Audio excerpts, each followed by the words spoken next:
Bonjour à tous, j'espère que vous allez bien. Aujourd'hui, on va commencer l'étude de la boîte à merveilles. Donc j'espère que ma vidéo vous trouve tous en bonne forme. Bien, on sait très bien que la boîte à merveilles est la première œuvre à étudier pour les premières bacs, c'est-à-dire ils pourront l'avoir le jour de l'examen pour le régional. La boîte à merveilles est un roman autobiographique qui a été écrit par Ahmed Sfraoui. Ahmed Sfraoui, l'un des premiers écrivains marocains qui ont écrit en langue française. Donc Ahmed Sfraoui, il est né en 1915, il est mort en 2004, il a écrit plusieurs œuvres comme Le Chapelet d'Ambre, comme La Maison de servitude. Donc c'est l'un des premiers écrivains maghrébins d'expression française. D'ailleurs, lui, avec bien d'autres écrivains algériens et d'autres écrivains tunisiens qui ont écrit en langue française. On sait bien que le Maroc, l'Algérie et la Tunisie parlent comme deuxième langue le français puisqu'il y avait les Français auparavant. Donc, on l'appelle la littérature maghrébine d'expression française. La littérature maghrébine d'expression française. Alors, Ahmed Sfraoui, dans le roman La boîte à merveilles, il parle d'un fragment de son enfance. Donc, c'est pas. Il y a l'auteur qui est Ahmed Sfraoui, il y a le narrateur, c'est un enfant de 6 ans. Le narrateur qui n'est pas forcément l'auteur. Parce que le narrateur, c'est un personnage à qui l'auteur donne la fonction de raconter. Et puisque c'est un roman autobiographique, on emploie le jeu. Donc, dans la boîte à merveilles, on a un enfant de 6 ans qui raconte un fragment de sa vie. C'est entre 6 ans et 7 ans à peu près. Donc, c'est entre 9 mois, 11 mois et même une année à peu près. Aujourd'hui, on va commencer à présenter l'incipit. L'incipit, c'est le début de tout roman, où on a la présentation de l'espace, où se passe l'histoire, on a la présentation du temps, du temps dans lequel se passe l'histoire, et on a la présentation des personnages.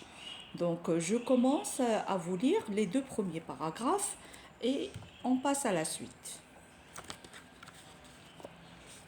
Le soir, quand tous dorment, les riches dans leurs chaudes couvertures, les pauvres sur les marches des boutiques ou sous les porches des palais, moi, je ne dors pas. Je songe à ma solitude et j'en sens tout le poids. Ma solitude ne date pas d'hier.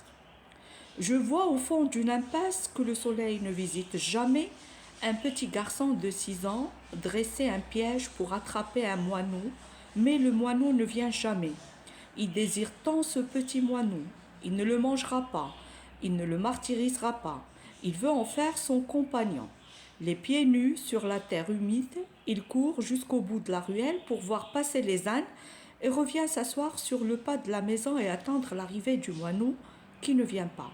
Le soir, il rentre, le cœur gros et les yeux rougis, balançant au bout de son petit bras un piège en fil de cuivre. Donc on voit, on est dès le début, en contact avec un petit enfant de 6 ans. Le soir, quand tous dorment.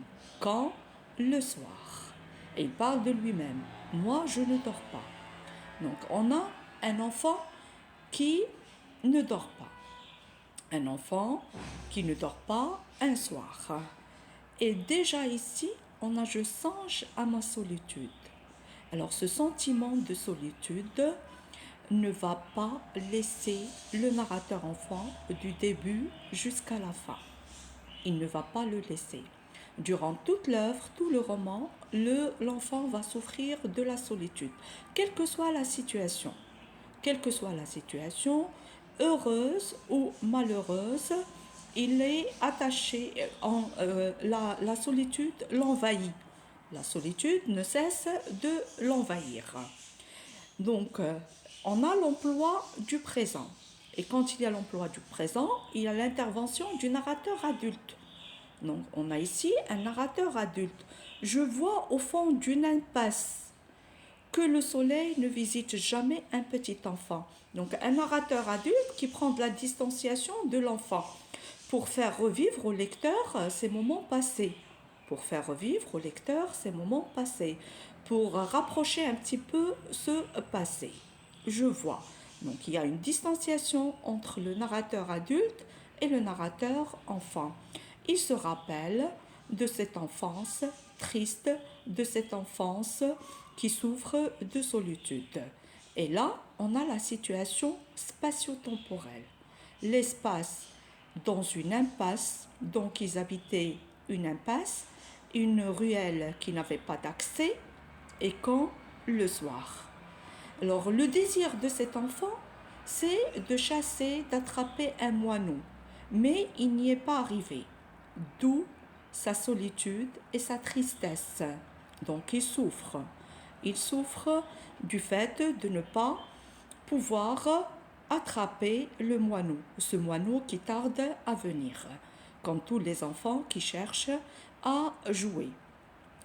Alors, on a une mise en situation qui nous plonge dans un thème récurrent, un thème qui revient, tout au long du roman.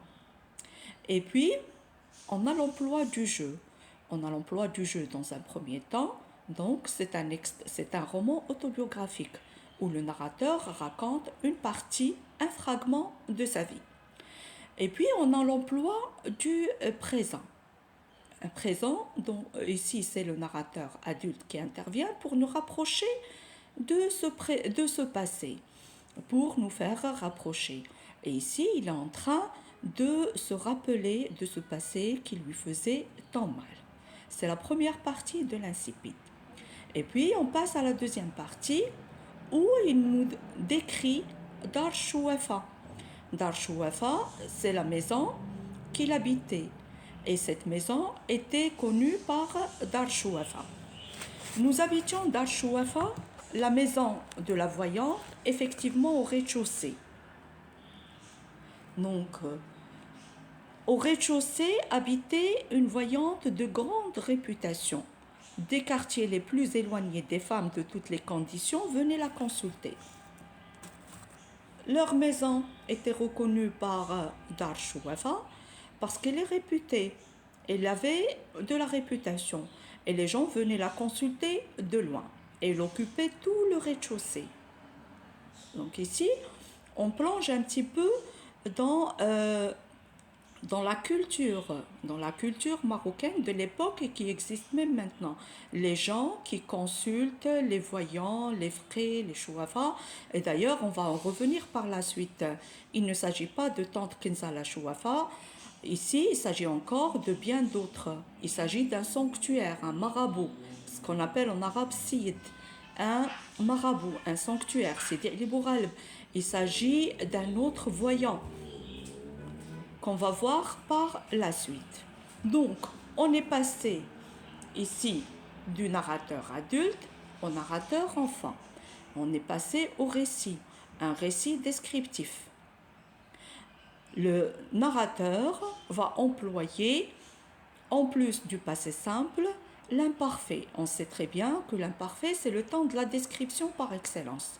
Donc, il va nous décrire sa maison, dont la principale locataire est Chouafa, tante Kenza. La principale locataire parce qu'elle habitait tout le rez-de-chaussée à elle seule. Et parce qu'elle était connue par tout le monde. D'ailleurs, les gens venaient la voir de loin. Ensuite, au premier étage,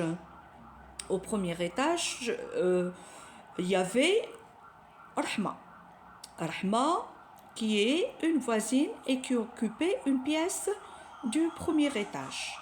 Le deuxième étage, la famille du narrateur le partageait avec Fatma Bziouia. Et on sait très bien qu'il était enfant unique. Il vivait lui seul avec ses parents. Il se partageait le deuxième étage avec Fatma Bziouia. Bon, donc ici, on a une mise en situation. C'est ce qu'on appelle l'incipit. Et les Les sentiments qui envahissent le narrateur sont la solitude, la peur, parce qu'il avait peur des activités auxquelles se livrait la Chouafa. Non seulement elle s'adonnait à la voyance, mais elle organisait des soirées consacrées au diable. C'est ce qu'il appelle aussi les genoux. Et ce qu'on remarque ici, lorsqu'il dit les mots en arabe, il les dit juste en plus en français. Donc, et alors, l'enfant éprouvait de la peur, surtout le soir. Je vous retrouve pour une deuxième lecture très prochainement avec les figures de style. Merci de votre attention.